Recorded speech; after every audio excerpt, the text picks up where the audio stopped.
செங்கோட்டைக்கு போனாரு.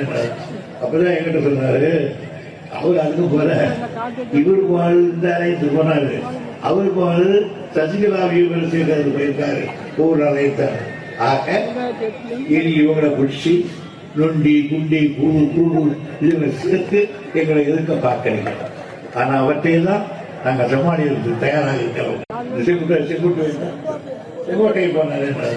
அப்பதான் என்கிட்ட சொன்னாரு, அவர் அதுக்கு போல இவருக்கு வாழ்ந்தாரே போனாரு. அவருக்கு வாழ் சசிகலா சேர்க்கிறது போயிருக்காரு. ஒவ்வொரு அழைத்தார். ஆக இனி இவங்களை பிடிச்சி நொண்டி குண்டி கூடு கூடு இதுகளை சேர்த்து எங்களை எதிர்க்க பார்க்கறீங்க. ஆனா அவற்றையெல்லாம் நாங்க சமாளிக்கிறது தயாராக இருக்கிறோம். மாற்றுத்திறனாளிகள் குறித்து பேசியதற்காக வருத்தம் தெரிவித்திருக்கக்கூடிய திமுக பொதுச் செயலாளர் துரைமுருகன், இந்த சூழலில் அவர் பேசிய காட்சிகள் என்ன என்பதை நாம் திரையில் பார்த்தோம். விவரங்களை செய்தியாளர் ராஜேஷ் வழங்க கேட்கலாம். ராஜேஷ் வணக்கம், உங்கள் விவரங்கள். அகிலா வணக்கம்.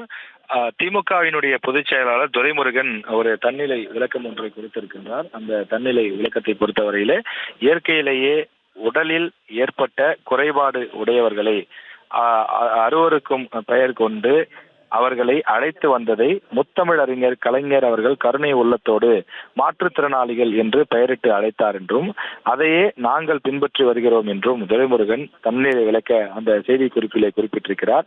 மேலும் அப்படிப்பட்ட நானே ஒரு பொதுக்கூட்டத்தில் பேச்சின் வேகத்தில் மாற்றுத்திறனாளிகளை பழைய பெயரையே கொண்டு உச்சரித்து விட்டேன் என்றும் கழக தலைவர் மு.க.ஸ்டாலின் அவர்கள் கவனத்திற்கு கொண்டு வந்த போது நான் அதிர்ச்சியும் வருத்தமும் அடைந்தேன் என்றும் அவர் குறிப்பிட்டிருக்கிறார். கலைஞரால் வளர்க்கப்பட்ட நானே இப்படிப்பட்ட தவறை செய்தது மிகப்பெரிய தவறாகும் என்றும் தன் தவறை துரைமுருகன் அவர்கள் ஒப்புக்கொண்டு இந்த அறிக்கையை வெளியிட்டிருக்கின்றார்.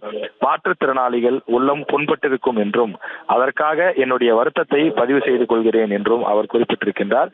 மேலும் இது போன்ற தவறுகள் இனி நடக்காது என்றும் ஒரு தன்னிலை விளக்கமாக இந்த அறிக்கையை துரைமுருகன் அவர்கள் வெளியிட்டிருக்கின்றார்.